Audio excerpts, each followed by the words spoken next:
Chandigarh electricity board ਨੂੰ private ਕਰਨ ਦੀ ਜਿਹੜੀ ਆਪਾਂ ਸਾਜ਼ਿਸ਼ ਹੀ ਕਵਾਂਗੇ, ਸਾਜ਼ਿਸ਼ ਜਿਹੜੀ ਕੇਂਦਰ ਸਰਕਾਰ ਨੇ ਸ਼ੁਰੂ ਕਰਤੀ ਸੀ। ਸੋ ਦਸੰਬਰ 2020 ਦੇ ਵਿੱਚ ਇਹਦੀ ਬੋਲੀ ਲਾਣੀ ਸ਼ੁਰੂ ਕਰ ਦਿੱਤੀ ਗਈ ਸੀ, ਨਿੱਜੀ ਹੱਥਾਂ ਨੂੰ ਦੇਣ ਨੂੰ, ਭਾਵ ਕਹੀਏ ਅੰਬਾਨੀ ਅਡਾਨੀ ਵਰਗਿਆਂ ਨੂੰ ਦੇਣ ਨੂੰ। ਕਰਨਾ ਕੀ ਚਾਹ ਰਹੀ ਹੈ ਸਰਕਾਰ ਚੰਡੀਗੜ੍ਹ ਇਲੈਕਟ੍ਰਿਸਿਟੀ ਬੋਰਡ ਨੂੰ ਪ੍ਰਾਈਵੇਟ ਕਰਕੇ?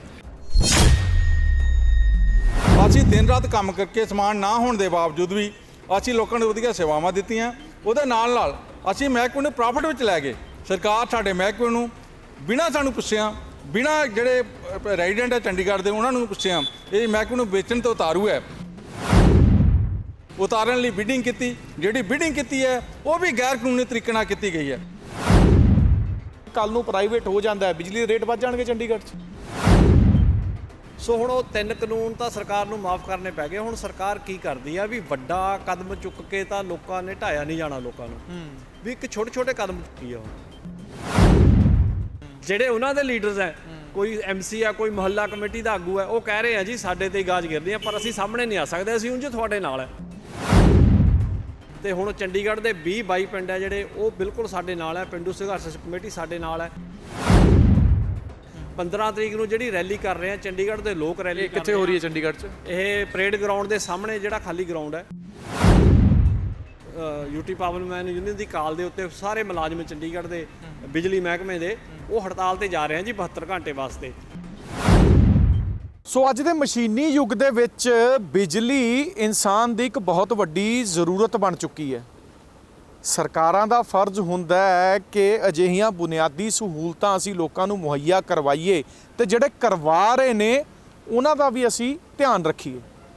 ਸਾਲ ਕੁ ਪੁਰਾਣੀ ਗੱਲ ਹੈ, ਦੇਸ਼ ਦੇ ਸਾਡੇ 8 UTs ਨੇ, ਉਹਨਾਂ 'ਚੋਂ ਇੱਕ ਹੈਗਾ ਸਿਟੀ ਬਿਊਟੀਫੁਲ ਚੰਡੀਗੜ੍ਹ। ਇਹ ਚਰਚਾ 'ਚ ਆ ਗਿਆ ਸੀਗਾ। ਚਰਚਾ 'ਚ ਆਉਣ ਦਾ ਕਾਰਨ ਸੀ ਉਹੀ ਇੱਕੋ ਕਾਰਨ ਹੁੰਦਾ ਜਦੋਂ ਕੋਈ ਦੇਸ਼ 'ਚ ਵਾਪਰ ਰਿਹਾ ਹੁੰਦਾ, ਸਾਡੇ ਦੇਸ਼ ਦੇ ਪ੍ਰਧਾਨ ਮੰਤਰੀ ਨਰਿੰਦਰ ਮੋਦੀ। ਕਿਉਂ? ਚੰਡੀਗੜ੍ਹ ਇਲੈਕਟ੍ਰਿਸਿਟੀ ਬੋਰਡ ਨੂੰ ਪ੍ਰਾਈਵੇਟ ਕਰਨ ਦੀ ਜਿਹੜੀ ਆਪਾਂ ਸਾਜ਼ਿਸ਼ ਹੀ ਕਵਾਂਗੇ, ਸਾਜ਼ਿਸ਼ ਜਿਹੜੀ ਕੇਂਦਰ ਸਰਕਾਰ ਨੇ ਸ਼ੁਰੂ ਕਰਤੀ ਸੀ। UT ਹੈਗਾ, ਸਿੱਧਾ ਤੌਰ ਤੇ ਕੇਂਦਰ ਸਰਕਾਰ ਦਾ ਇਸ ਤੇ ਪ੍ਰਭਾਵ ਹੈ, ਦਖਲ ਹੈਗਾ। ਕਰੋਨਾ ਕਾਲ ਦਾ ਪੀਰੀਅਡ ਚੱਲ ਰਿਹਾ ਸੀ, ਦਸੰਬਰ 2020 ਦੀ ਗੱਲ ਕਰ ਰਹੇ ਹਾਂ, ਤੇ 25,000 ਕਰੋੜ ਰੁਪਏ ਦਾ ਇਹ ਮਹਿਕਮਾ ਹੈ ਜਿਸ 'ਚ 1,000 ਦੇ ਵੱਧ ਮੁਲਾਜ਼ਮ ਜਿਹੜੇ ਨੌਕਰੀਆਂ ਕਰਦੇ ਨੇ, ਉਹਨਾਂ ਦੇ ਪਰਿਵਾਰ ਨੇ, ਉਹਨਾਂ ਦੇ ਢਿੱਡ 'ਚ ਰੋਟੀ ਪੈਂਦੀ ਹੈ, ਉਹਨਾਂ ਦੇ ਘਰ ਚੱਲਦੇ ਨੇ। 600 ਮੁਲਾਜ਼ਮ ਤਾਂ ਪੱਕੇ ਤੌਰ ਤੇ ਨੇ, ਬਾਕੀ ਕੰਟਰੈਕਟ ਵਾਲੇ ਨੇ। ਸੋ ਦਸੰਬਰ 2020 ਦੇ ਵਿੱਚ ਇਹਦੀ ਬੋਲੀ ਲਾਣੀ ਸ਼ੁਰੂ ਕਰ ਦਿੱਤੀ ਗਈ ਸੀ, ਨਿੱਜੀ ਹੱਥਾਂ ਨੂੰ ਦੇਣ ਨੂੰ, ਭਾਵ ਕਹੀਏ ਅੰਬਾਨੀ ਅਡਾਨੀ ਵਰਗਿਆਂ ਨੂੰ ਦੇਣ ਨੂੰ। 25,000 ਕਰੋੜ ਦੇ ਮਹਿਕਮੇ ਦੀ ਜਿਹੜੀ ਉਸ ਟਾਈਮ ਲੱਗੀ ਸੀ ਬੋਲੀ, ਕਹਿੰਦੇ 200 ਕਰੋੜ ਰੁਪਇਆ ਸੀਗੀ। ਮੁਲਾਜ਼ਮਾਂ ਨੇ ਝੰਡਾ ਚੱਕ ਲਿਆ, ਅੱਜ ਤੱਕ ਚੱਕਿਆ ਹੋਇਆ ਹੈ। ਸਰਕਾਰ ਹਲੇ ਵੀ ਨਹੀਂ ਟਲੀ ਹੈਗੀ। ਉਹ 200 ਕਰੋੜ ਵਾਲੀ ਹੁਣ 800 ਕਰੋੜ ਤੋਂ ਪਾਰ ਕਰ ਗਈ ਹੈ। ਪਰ ਕਿਸੇ ਨੂੰ ਤੁਸੀਂ ਦੁਖੀ ਕਰਕੇ, ਕਿਸੇ ਨੂੰ ਪਰੇਸ਼ਾਨ ਕਰਕੇ ਜੇ ਤੁਸੀਂ ਉਹਨਾਂ ਤੋਂ ਕੰਮ ਲੈ ਲਓਗੇ ਤਾਂ ਸ਼ਾਇਦ ਇਹ ਨੀਤੀਆਂ ਕਾਮਯਾਬ ਵੀ ਨਹੀਂ ਹੁੰਦੀਆਂ। ਸੋ ਚੰਡੀਗੜ੍ਹ ਇਲੈਕਟ੍ਰਿਸਿਟੀ ਬੋਰਡ ਤੋਂ ਸਾਡੇ ਨਾਲ ਧਿਆਨ ਸਿੰਘ, ਗੋਪਾਲ ਦੱਤ ਜੋਸ਼ੀ, ਗੁਰਵਿੰਦਰ ਸਿੰਘ ਸਿੱਧੂ ਮੌਜੂਦ ਹੈਗੇ ਨੇ। ਕੰਮ ਤਾਂ ਡਿਪਾਰਟਮੈਂਟ ਦੇ ਵਿੱਚ ਕਰ ਰਹੇ ਨੇ, ਪਰ ਦਿਲ ਨੂੰ ਤਸੱਲੀ ਨਹੀਂ ਹੈਗੀ, ਤੇ ਇਹ ਜਿਹੜੇ ਅੱਜ ਕੱਲ੍ਹ ਤੁਰੇ ਹੋਏ ਨੇ ਉਹ ਪ੍ਰਦਰਸ਼ਨ ਵੱਲ ਜ਼ਿਆਦਾ ਜਿਹੜਾ ਹੈਗਾ ਤੁਰੇ ਹੋਏ ਨੇ। ਸੋ ਧਿਆਨ ਸਿੰਘ ਜੀ, ਪਿੱਛੇ ਲੈ ਕੇ ਜਾਂਦਾ ਸਾਲ ਕੁ ਪਹਿਲਾਂ, ਉਦੋਂ ਵੀ ਤੁਸੀਂ ਇਹ ਝੰਡੇ ਚੱਕ ਲਏ ਸੀਗੇ। ਕਰਨਾ ਕੀ ਚਾਹ ਰਹੀ ਹੈ ਸਰਕਾਰ ਚੰਡੀਗੜ੍ਹ ਇਲੈਕਟ੍ਰਿਸਿਟੀ ਬੋਰਡ ਨੂੰ ਪ੍ਰਾਈਵੇਟ ਕਰਕੇ? ਦੇਖੋ ਜੀ, ਜਿਵੇਂ ਤੁਹਾਨੂੰ ਪਤਾ ਹੈ ਕਿ ਜਦੋਂ ਕਰੋਨਾ ਦਾ ਕਾਲ ਚੱਲ ਰਿਹਾ ਸੀਗਾ, ਸਾਰੇ ਲੋਕ ਆਪਣੇ ਘਰਾਂ 'ਚ ਦੁੱਬ ਕੇ ਬੈਠੇ ਸੀ, ਲੇਕਿਨ ਸਰਕਾਰ ਨੂੰ ਪਤਾ ਨਹੀਂ ਕੀ ਸੁੱਝੀ, ਉਹਨਾਂ ਨੇ ਆਤਮ ਨਿਰਭਰ ਭਾਰਤ ਦੇ ਨਾਂ 'ਤੇ ਚੰਡੀਗੜ੍ਹ ਦਾ ਬਣਿਆ ਬਣਾਇਆ ਮਹਿਕਮਾ ਬਿਜਲੀ ਬੋਰਡ, ਬਿਜਲੀ ਡਿਪਾਰਟਮੈਂਟ ਚੰਡੀਗੜ੍ਹ, ਜਿਹੜਾ ਕਿ ਬਹੁਤ ਹੀ ਵਧੀਆ ਪ੍ਰੋਫਿਟ ਵਿੱਚ ਚੱਲ ਰਿਹਾ ਸੀਗਾ, ਹੁਣ ਵੀ ਪ੍ਰੋਫਿਟ ਵਿੱਚ ਹੈ। ਕਿਸੇ ਕੰਜ਼ਿਊਮਰ ਨੂੰ ਸਾਡੇ ਤੋਂ ਕੋਈ ਸ਼ਿਕਾਇਤ ਨਹੀਂ, ਕਿਉਂਕਿ ਬਹੁਤ ਵਧੀਆ ਤਰੀਕੇ ਨਾਲ ਕੰਮ ਕਰ ਰਿਹਾ ਹੈ। ਜਦੋਂ ਕੋਈ ਕੰਪਲੇਂਟ ਲਿਖਾਉਂਦਾ, ਵਿਦਨ 5 ਮਿੰਟ 10 ਮਿੰਟ ਅਸੀਂ ਕੰਪਲੇਂਟ ਕਰਦੇ ਹਾਂ। ਸਾਡੇ ਕੋਲੋਂ ਨਿਗੂਣੀ ਜੀ ਗਿਣਤੀ ਰਹਿ ਗਈ ਹੈ ਸਟਾਫ ਦੀ, ਕਿਉਂਕਿ ਜਦੋਂ ਮਹਿਕਮਾ ਬਣਿਆ ਸੀਗਾ ਉਦੋਂ 2200 ਦੇ ਕਰੀਬ ਮੁਲਾਜ਼ਮ ਕੰਮ ਕਰਦੇ। ਕਿਹੜੇ ਸਾਲ ਦੀ ਗੱਲ ਹੈ ਜਦੋਂ ਬਣਿਆ ਸੀ? ਜਦੋਂ 1966 ਦੀ ਗੱਲ ਕਰ ਰਹੇ ਹਾਂ, ਉਦੋਂ 20-2200 ਮੁਲਾਜ਼ਮ ਕੰਮ ਕਰਦਾ ਸੀਗਾ। ਅੱਜ ਮਹਿਕਮੇ ਦੀ ਹਾਲਤ ਇਹ ਹੋ ਗਈ, 50% ਘਟ ਗਿਆ ਮੁਲਾਜ਼ਮ। 50 ਤੋਂ ਵੀ ਜ਼ਿਆਦਾ ਘਟ ਗਿਆ, ਕਿਉਂਕਿ ਪੱਕੇ ਮੁਲਾਜ਼ਮ 600 ਦੇ ਕਰੀਬ ਜਿਵੇਂ ਰਹਿ ਗਏ ਹੈ, ਔਰ ਕੱਚੇ ਮੁਲਾਜ਼ਮ 350-400 ਦੇ ਕਰੀਬ ਕੱਚੇ ਮੁਲਾਜ਼ਮ ਹੈ। ਲੇਕਿਨ ਉਹਦੇ ਨਾਲ ਪਿਛਲੇ 10 ਸਾਲ ਤੋਂ ਸਰਕਾਰ ਨੇ ਇੱਕ ਯਤਨ ਕੀਤਾ ਕਿ ਮਹਿਕਮੇ ਨੂੰ ਆਪਣੀ ਮੋਤੇ ਆਪ ਮਾਰਿਆ ਜਾਵੇ। 10 ਸਾਲ ਤੋਂ ਸਮਾਨ ਸਾਡੇ ਸਟੋਰ ਖਾਲੀ ਪਏ ਹੈ, ਕੋਈ ਸਟੋਰ ਦੇ ਵਿੱਚ ਸਮਾਨ ਨਹੀਂ।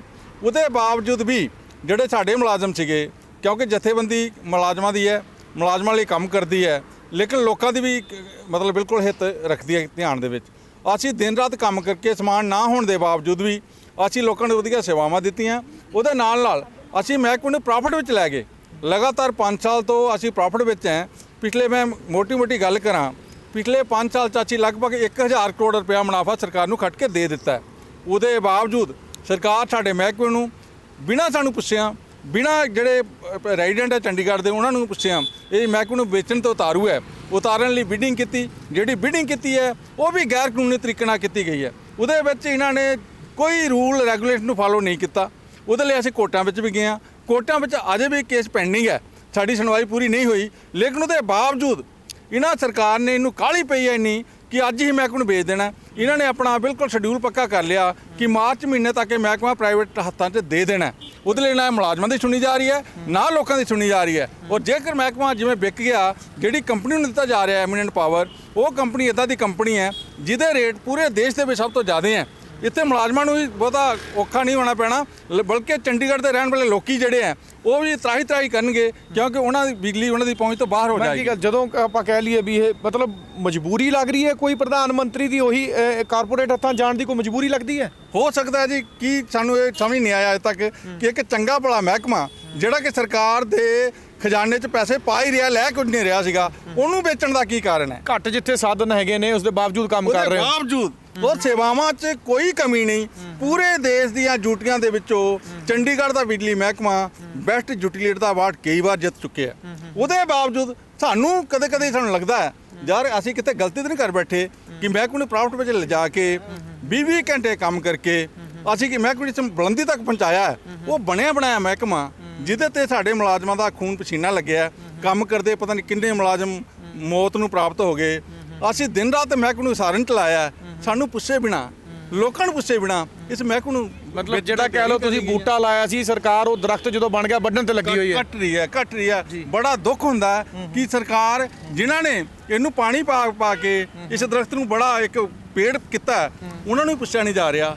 ਸਾਡੇ ਭਵਿੱਖ ਦਾ ਬਿਲਕੁਲ ਖਿਲਵਾੜ ਕੀਤਾ ਜਾ ਰਿਹਾ ਹੈ, ਲੋਕਾਂ ਨਾਲ ਖਿਲਵਾੜ ਕੀਤਾ ਜਾ ਰਿਹਾ, ਕਿਉਂਕਿ ਬਿਜਲੀ ਜਿਹੜੀ ਹੈ ਇਹ ਲੋਕਾਂ ਆਉਣ ਵਾਲੇ ਸਮੇਂ 'ਚ ਲੋਕਾਂ ਦੀ ਪਹੁੰਚ ਤੋਂ ਵੀ ਦੂਰ ਹੋ ਜਾਏਗੀ। ਜੀ ਸੋ ਜੋਸ਼ੀ ਜੀ, ਤੁਹਾਡੇ ਤੋਂ ਜਾਣਨਾ ਚਾਹਾਂਗਾ, ਜੇ ਕੱਲ ਨੂੰ ਜਿਵੇਂ ਦੱਸ ਰਹੇ ਵੀ ਸ਼ਾਇਦ 31 ਮਾਰਚ ਤੱਕ ਦੇ ਦਿੱਤਾ ਜਾਏਗਾ ਉੱਥੇ ਪ੍ਰਾਈਵੇਟ ਹੱਥਾਂ 'ਚ, ਜੇ ਕੱਲ ਨੂੰ ਪ੍ਰਾਈਵੇਟ ਹੋ ਜਾਂਦਾ ਹੈ ਬਿਜਲੀ ਦੇ ਰੇਟ ਵੱਧ ਜਾਣਗੇ ਚੰਡੀਗੜ੍ਹ 'ਚ? ਬਲਜੀਤ ਜੀ, ਮੈਂ ਪਹਿਲੇ ਤਾਂ ਤੁਹਾਡੇ ਸਕੋਲ ਚੈਨਲ ਦਾ ਬਹੁਤ ਸ਼ੁਕਰੀਆ ਅਦਾ ਕਰੂੰਗਾ ਕਿ ਤੁਸੀਂ ਪਹਿਲੇ भी और ਹੁਣ भी लगातार जो पब्लिक की आवाज़ है वो लोगों के बीच में लेके जा रहे हैं और सरकार तक भी इसकी पहुंच कर रहे हैं। प्रधान यूटी पावर यूनियन ध्यान जी ने काफ़ी लंबी चर्चा की है चंडीगढ़ के बिजली के महकमे बारे। 5 साल से प्रॉफिट में जा रहा है, सस्ती बिजली है और लगातार प्रॉफिट भी 1000 करोड़ से ऊपर चला गया है। उसके बावजूद 871 करोड़ में बेचने का कोई मतलब नहीं है। 1000 करोड़ डिपार्टमेंट की टर्नओवर है और 25,000 के करोड़ के करीब ये डिपार्टमेंट की जो है वो वैल्यू है। अगर हम मार्केट वैल्यू से कम वाली बात भी करें, उस डिपार्टमेंट को 871 करोड़ में बेचना ये बहुत ही गैर वाजिब है। समझदारी तो है नहीं, कोई मजबूरी हो सकती है। मजबूरी ये हो सकती है, बिल्कुल मजबूरी है, क्योंकि सरेआम अरबों की प्रॉपर्टी अगर आप करोड़ों में बेच रहे हैं, लाखों में बेच रहे हैं, तो ये मजबूरी क्या है, ये आम लोग इस बात को समझते हैं। और उस मजबूरी में सरकार बिल्कुल सारे जो इनके हथकंडे हैं वो अपना रही है, एडमिनिस्ट्रेशन हथकंडे अपना रही है और लगातार सस्ती बिजली देके भी मुनाफा कमाने के बावजूद डिपार्टमेंट को बेचना टोटली गैर कानूनी तौर पर ये किया जा रहा है। रेट बढ़ जाएंगे बिजली के चंडीगढ़? बिल्कुल रेट बढ़ेंगे। इस टाइम चंडीगढ़ में बिजली के जो रेट हैं वो 2.5 रुपये प्रति यूनिट हैं, 150 यूनिट तक, और 150 यूनिट के बाद 400 यूनिट तक जो है 4.25 रुपये हैं। मैक्सिमम चंडीगढ़ में बिजली का रेट जो है 4 रुपये 65 पैसे है। और जो कंपनी चंडीगढ़ में आ रही है, एमिनेंट कंपनी है, कलकत्ता की कंपनी है, उसका कलकत्ते का रेट 4 रुपये 89 पैसे से शुरू होके जो 150 यूनिट तक जो है 7 रुपये 16 पैसे उसका रेट है, और 400 यूनिट से ऊपर उसका रेट जो है वो 8 रुपये 92 पैसे रेट है। डबल तो भी ज़्यादा हो जाएगा, से भी ज़्यादा है। इस करके पब्लिक के ऊपर ये बहुत बड़ी मार पड़नी है। इस करके जो मुद्दा मुलाजमों का मुद्दा तो है ही है, ये सबसे बड़ा जो मुद्दा है वो पब्लिक का मुद्दा है। और पब्लिक के साथ जो है जाके हम आम लोगों के बीच में जाके हमने 7 तारीख को कन्वेंशन भी करी है। उसमें सारी राजनीतिक पार्टियाँ, वेलफेयर एसोसिएशन, पिंडू संघर्ष कमेटी, किसान जत्थेबंदियाँ, धार्मिक जत्थेबंदियाँ, सारे संगठनों ने आके जो है वो बिजली के कर्मचारियों की जो आवाज़ उठाई जा रही है उसको समर्थन दिया है। और 15 फरवरी को इसके विरोध में जो सरकार कदम उठा रही है, सारे जो जनता जत्थेबंदी है पब्लिक रैली करने का फैसला किया है। और इसी कड़ी में क्योंकि सरकार जो है लगातार जहाँ 1 रुपया जो है जो टोटल ज़मीन की वैल्यू है, आप अंदाज़ा लगाओ कि 25 साल के लिए 1 रुपये के बेस पर जो है लीज पर दे के इतना बड़ा डिपार्टमेंट है जिसकी वैल्यू 25,000 करोड़ से ऊपर है, किसी भी तरह जो है वो बात वाजिब नहीं है। मजबूरी नहीं होगी, करप्शन शायद कह सकते हैं। फिर सरेआम जो है इसकी करप्शन हम डिमांड करेंगे, इसकी एक हाई लेवल जो इंक्वायरी इसकी की जाए। और क्योंकि लोकल लेवल के ऊपर भी जब सरकार कह रही है कि भारत जो आत्मनिर्भर भारत बनाना है, आत्मनिर्भर के नाम पर आप जो डिपार्टमेंट पहले ही आत्मनिर्भर है उसको आप प्राइवेट लाले के हाथ में बेच रहे हैं, डिपार्टमेंट को दिव्यांग कर रहे हैं। ये बिल्कुल डिपार्टमेंट की कीमत के ऊपर जो है आम लोगों का जो है सरकार शोषण कर रही है और सबसे बड़ा भुगतान जो है पब्लिक को करना पड़ेगा जी। सो देखा जाए, देखो 1000 करोड़ की जी टर्नओवर हो 25,000 करोड़ की वैल्यू हो 871 करोड़ च बोली हो जाए। सो सिद्धू साहब ਤੁਹਾਡੇ ਤੋਂ ਜਾਣਨਾ ਚਾਹਾਂਗਾ, ਤੁਸੀਂ ਪੰਜਾਬ ਦੇ ਵਿੱਚ ਵੀ ਰਹਿੰਦੇ ਹੋ, ਪੰਜਾਬ ਨਾਲ ਤੁਹਾਡਾ ਵਾਸਤਾ ਹੈਗਾ। ਪੰਜਾਬ ਜਦੋਂ ਬਿਜਲੀ ਪ੍ਰਾਈਵੇਟ ਹੋ ਗਈ ਸੀ, ਮਿਸਾਲਾਂ ਦਿੱਤੀਆਂ ਜਾਂਦੀਆਂ ਸੀ, ਯਾਰ ਚੰਡੀਗੜ੍ਹ 'ਚ ਬਿਜਲੀ ਸਭ ਤੋਂ ਸਸਤੀ ਹੈ, ਬਿਜਲੀ ਜਾਂਦੀ ਵੀ ਨਹੀਂ ਹੈਗੀ। ਸੋ ਕਿਤੇ ਨਾ ਕਿਤੇ ਕਹਿ ਸਕਦੇ ਹਾਂ ਸਿੱਧੇ ਤੌਰ ਤੇ ਕਰਪਸ਼ਨ ਹੀ ਕਾਰਨ ਲੱਗਦਾ, ਇਹਦਾ ਮਜਬੂਰੀ ਕੀ ਲੱਗਦੀ? ਕੋਈ ਤੁਹਾਨੂੰ ਪੋਲੀਟੀਕਲ ਮਜਬੂਰੀ ਹੋ ਸਕਦੀ ਹੈ ਕਾਰਪੋਰੇਟ ਨੂੰ ਦੇਣ ਦੀ? ਬਿਲਕੁਲ, ਦੇਖੋ ਜੀ ਗੱਲ ਇਸ ਤਰ੍ਹਾਂ ਹੈ, ਆਪਾਂ ਹੁਣ ਇੱਕ ਦੇਸ਼ ਦੇ ਲੋਕ ਸੰਘਰਸ਼ ਜਿੱਤ ਕੇ ਹਟਿਆ, ਕਿਸਾਨ ਅੰਦੋਲਨ ਸੀਗਾ ਜਿਹੜਾ, ਨਾ ਤਾਂ ਉਹ ਕਿਸੇ ਕਾਇਦੇ ਕਾਨੂੰਨ 'ਚ ਕਾਨੂੰਨ ਬਣਾਏ ਸੀ ਇਹਨਾਂ ਨੇ, ਕਿਉਂਕਿ ਇਹ ਸਟੇਟਾਂ ਦਾ ਉਹ ਮਾਮਲਾ ਸੀ, ਰਾਜਾਂ ਦਾ ਮਾਮਲਾ ਸੀ, ਤੇ ਇਹਨਾਂ ਨੇ ਥੋਪ ਦਿੱਤੇ ਸੀ 3 ਕਾਨੂੰਨ, ਤੇ 3 ਕਾਨੂੰਨ ਲੋਕਾਂ ਨੇ ਉਹ ਸੰਘਰਸ਼ ਲੜ ਕੇ ਜਿੱਤੇ ਆ। ਸੋ ਹੁਣ ਉਹ 3 ਕਾਨੂੰਨ ਤਾਂ ਸਰਕਾਰ ਨੂੰ ਮਾਫ ਕਰਨੇ ਪੈ ਗਏ। ਹੁਣ ਸਰਕਾਰ ਕੀ ਕਰਦੀ ਆ ਵੀ ਵੱਡਾ ਕਦਮ ਚੁੱਕ ਕੇ ਤਾਂ ਲੋਕਾਂ ਨੇ ਢਾਇਆ ਨਹੀਂ ਜਾਣਾ, ਲੋਕਾਂ ਨੂੰ ਵੀ ਇੱਕ ਛੋਟੇ ਕਦਮ ਚੁੱਕੀ ਆ ਹੁਣ। ਦੇਖੋ ਇਹ ਉਸੇ ਦੀ ਇੱਕ ਹਿੱਸਾ ਹੈ, ਮਤਲਬ ਜਿਹੜਾ ਆਪਾਂ ਕਹਿ ਲਓ ਵੀ ਇਹ ਉਸੇ ਦਾ ਇੱਕ ਹਿੱਸਾ ਹੈ, ਕਿਉਂਕਿ ਉਹ ਵੱਡੇ ਲੈਵਲ ਤੇ ਕਾਰਪੋਰੇਟਾਂ ਨੂੰ ਦੇਣ ਦੀ ਤਿਆਰੀ ਸੀ ਵੀ ਖੇਤੀਬਾੜੀ ਚੱਲੇਗੀ। ਇਟ ਮੀਨਸ ਮੰਨ ਲਓ 70% ਜਿਹੜਾ ਸਾਡਾ ਇਕਨੋਮੀ ਦਾ ਹਿੱਸਾ ਹੈ ਉਹ ਕਾਰਪੋਰੇਟਾਂ ਕੋਲ। ਮੈਂ ਕਹਾਂ ਕਿ ਪਹਿਲਾਂ ਲੱਕ ਤੋੜ ਰਹੇ ਸੀਗੇ, ਹੁਣ ਅੰਗ ਤੋੜ ਰਹੇ ਆ। ਹੁਣ ਛੋਟੇ ਪੈਂਚਰ ਕਰਕੇ ਨਾ ਇਹ ਸਾਡੀ ਆਰਥਿਕਤਾ ਦੇ ਵਿੱਚ ਇਹ ਕਾਰਪੋਰੇਟਾਂ ਦੇ ਹਵਾਲੇ ਕਰਨ ਜਾ ਰਹੇ ਆ। ਇਹ ਉਹੀ ਉਸੇ ਦਾ ਇੱਕ ਰੂਪ ਹੈ ਜਿਹੜਾ ਬਿਜਲੀ ਵਿਭਾਗ ਹੈ। ਤੁਸੀਂ ਦੇਖੋ ਮਰਵਾਹਾ ਜੀ, ਦੇਖੋ ਪਹਿਲਾਂ ਸਰਕਾਰ ਦਾ ਜਿਹੜਾ ਸੀਗਾ ਮਨਸਾ ਇਹ ਸੀਗਾ ਕਿ ਜਿਹੜੇ ਸਕ੍ਰੈਪ ਡਿਪਾਰਟਮੈਂਟ ਹੈ, ਜਿਹੜੇ ਡਿਪਾਰਟਮੈਂਟ ਸਰਕਾਰ ਤੇ ਬੋਝ ਬਣੇ ਹੋਏ ਆ, ਡਿਪਾਰਟਮੈਂਟ ਵੀ ਬਿਮਾਰ ਜਿਹੜੇ ਕਹਿ ਲਓ, ਜਿਹੜੇ ਬਿਮਾਰ ਸਿੱਕ ਯੂਨਿਟਸ ਹੈਗੀਆਂ ਹੈ, ਉਹ ਆਪਾਂ ਉਹ ਕਹਿੰਦੇ ਸੀ ਕਿ ਵੀ ਉਹ ਪ੍ਰਾਈਵੇਟ ਦੇਣੇ ਆ। ਉਹਦੇ 'ਚ ਵੀ ਇੱਕ ਨੁਕਤਾ ਸੀਗਾ ਕਿ 49 ਦੇ ਆਧਾਰ ਤੇ ਦੇਵਾਂਗੇ ਪਹਿਲਾਂ ਜਿਹੜੇ ਡਿਪਾਰਟਮੈਂਟ ਸਰਕਾਰੀ ਸੀਗੇ। ਸੋ ਬਿਜਲੀ ਐਕਟ ਜਿਹੜਾ 2003 ਹੈ ਸਾਡਾ, ਉਹਦੇ 'ਚ ਵੀ ਇਹੀ ਮੱਦ ਹੈ ਕਿ 49 ਦੇ ਤਹਿਤ ਜਾਂ ਫਿਰ ਤੁਸੀਂ ਕਾਰਪੋਰੇਸ਼ਨ ਬਣਾ ਸਕਦੇ ਹੋ, ਪਰ ਇੱਥੇ ਨਾ ਤਾਂ ਕਾਰਪੋਰੇਸ਼ਨ ਬਣੀ ਹੈ ਨਾ 49। ਇਹ 100% ਦਾ 100% ਸ਼ੇਅਰ ਹੈ ਜਿਹੜਾ ਇੱਕ ਕਾਰਪੋਰੇਟ ਅਦਾਰੇ ਨੂੰ ਸਰਕਾਰ ਨੇ ਵੇਚਤਾ ਹੀ ਕਹਾਂਗੇ। ਪਰ ਇਹ ਕਿਸੇ ਵੀ ਕਾਨੂੰਨ 'ਚ ਨਹੀਂ ਹੈ, ਸੰਵਿਧਾਨ ਦੀ ਕਿਸੇ ਵੀ ਮੱਦ 'ਚ ਨਹੀਂ ਹੈ। ਜਿਹੜੇ ਉਸ ਤੋਂ ਬਾਅਦ ਬਿਜਲੀ ਐਕਟ 2003 ਬਣਿਆ ਉਸ ਦੀ ਵੀ ਕਿਸੇ ਮੱਦ 'ਚ ਨਹੀਂ ਹੈ ਕਿ ਤੁਸੀਂ 100% ਦੇ ਦੋਗੇ। ਸਾਡੀ ਇਹੀ ਲੜਾਈ ਹੈ ਕਿ 100% ਕਿਸ ਤਰ੍ਹਾਂ ਵੇਚ ਸਕਦੀ ਹੈ। ਜਨਤਾ ਨੂੰ ਅਵੇਅਰ ਹੋਣਾ ਪਵੇਗਾ। ਜਿਵੇਂ ਅਸੀਂ 3 ਕਾਨੂੰਨ ਰੱਦ ਕਰਾਏ ਆ ਕਿ ਜਨਤਾ ਨਾਲ ਧੱਕਾ ਸੀਗਾ, ਚੰਡੀਗੜ੍ਹ ਦੇ ਲੋਕਾਂ ਨੂੰ ਮੈਂ ਅਪੀਲ ਕਰਦਾ ਕਿ ਤੁਸੀਂ ਆਪਣੇ ਹੱਕਾਂ ਲਈ ਜਾਗਰੂਕ ਹੋਵੋ। ਇਹ ਤੁਹਾਨੂੰ ਇੱਕ ਕਿਸਮ ਦਾ ਇਹ ਬਿਜਲੀ ਮਹਿਕਮਾ ਨਹੀਂ ਵਿਕ ਰਿਹਾ, ਇਹ ਲੋਕ ਵਿਕ ਰਹੇ ਚੰਡੀਗੜ੍ਹ ਦੇ, ਤੇ ਇੱਕ ਨਵੀਂ ਗੁਲਾਮੀ ਹੈ ਜਿਹੜੀ ਲੋਕਾਂ ਦਾ ਬੁਨਿਆਦੀ ਹੱਕ ਵੇਚਿਆ ਜਾ ਰਿਹਾ। ਜਿਹੜੀ ਇਹ ਗੁਲਾਮੀ ਹੈ ਸਾਡੇ ਗਲ 'ਚ ਪੈਣ ਜਾ ਰਹੀ ਹੈ। ਬਿਜਲੀ ਕੋਈ ਲਗਜ਼ਰੀ ਆਈਟਮ ਤਾਂ ਹੈ ਨਹੀਂ ਕਿ ਇਹ ਜਿਹੜੀ ਕਿ ਐਸੈਂਸ਼ੀਅਲ ਕਮੋਡਿਟੀ ਹੈ, ਇਹ ਐਸੈਂਸ਼ੀਅਲ ਕਮੋਡਿਟੀ ਹੈ। ਸਾਡਾ ਇੱਕ ਮੁੱਢਲਾ ਅਧਿਕਾਰ ਹੈ, ਜ਼ਰੂਰੀ। ਅੱਜ ਕੱਲ੍ਹ ਤੁਸੀਂ ਦੇਖਦੇ ਹੋ ਕਿ ਗਰੀਬ ਤੇ ਗਰੀਬ ਬੰਦਾ ਤੇ ਅਮੀਰ ਉਹਦੀ ਸਭ ਤੋਂ ਪਹਿਲੀ ਲੋੜ ਜਦੋਂ ਤੁਸੀਂ ਉੱਠਦੇ ਹੋ, ਉੱਠਣ ਤੋਂ ਪਹਿਲਾਂ ਤੁਸੀਂ ਜੇ ਪਾਣੀ ਦਾ ਗਲਾਸ ਵੀ ਪੀਣਾ ਹੈ, ਉੱਠਣ ਤੋਂ ਬਾਅਦ ਤੁਸੀਂ ਪਹਿਲਾਂ ਬਿਜਲੀ ਦਾ ਸੁੱਚ ਔਨ ਕਰਦੇ ਹੋ, ਮੋਬਾਈਲ ਚਾਰਜ ਲਾਉਂਦੇ ਹੋ। ਹਾਂ, ਪਹਿਲਾਂ ਬਿਜਲੀ ਦਾ ਸੁੱਚ ਔਨ ਕਰਕੇ ਫਿਰ ਤੁਹਾਡੀ ਦਿਨਚਰਿਆ ਸ਼ੁਰੂ ਹੁੰਦੀ ਹੈ।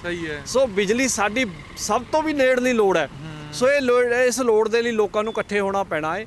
ਅਸੀਂ ਮੁਲਾਜ਼ਮ ਜਥੇਬੰਦੀਆਂ ਦਾ, ਅਸੀਂ ਸਾਡੀ ਯੂਟੀ ਪਾਵਰਮੈਨ ਯੂਨੀਅਨ ਤੇ ਜਿਹੜੇ ਚੰਡੀਗੜ੍ਹ ਦਾ ਸਾਂਝਾ ਇੱਕ ਸੰਯੁਕਤ ਮੋਰਚਾ ਮੁਲਾਜ਼ਮਾਂ ਦਾ ਬਣਿਆ, ਉਹ ਸਾਰੀਆਂ ਜਥੇਬੰਦੀਆਂ ਨਾਲ ਹੈ।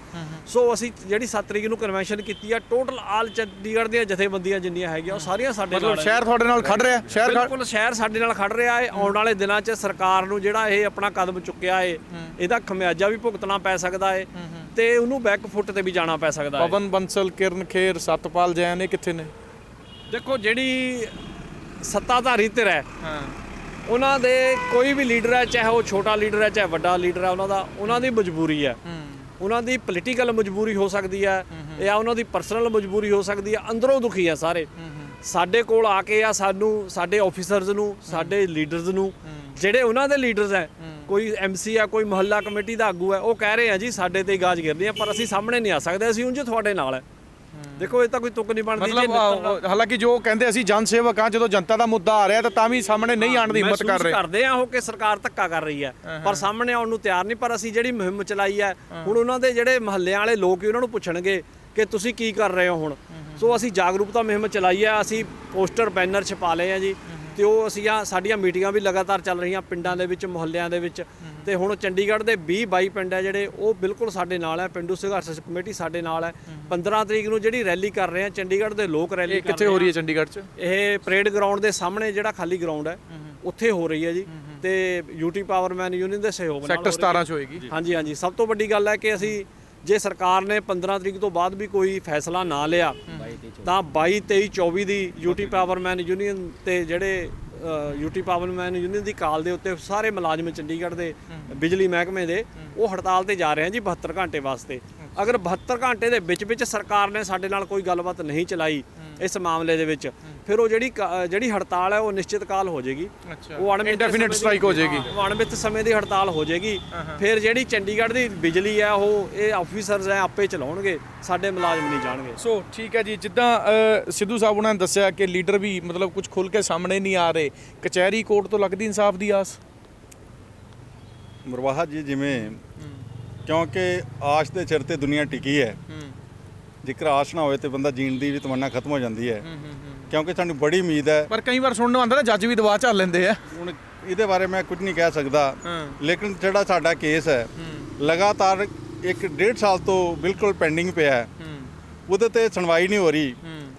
ਕਿਉਂਕਿ ਆਪਣਾ ਜਿਹੜਾ ਕੇਸ ਸੀਗਾ 2 ਵਾਰ ਸਟੇ ਮਿਲਿਆ ਹਾਈ ਕੋਰਟ ਤੋਂ, ਸਰਕਾਰ ਜਾ ਕੇ ਸੁਪਰੀਮ ਕੋਰਟ ਤੋਂ ਸਟੇ ਤੜਾ ਕੇ ਲਿਆਈ।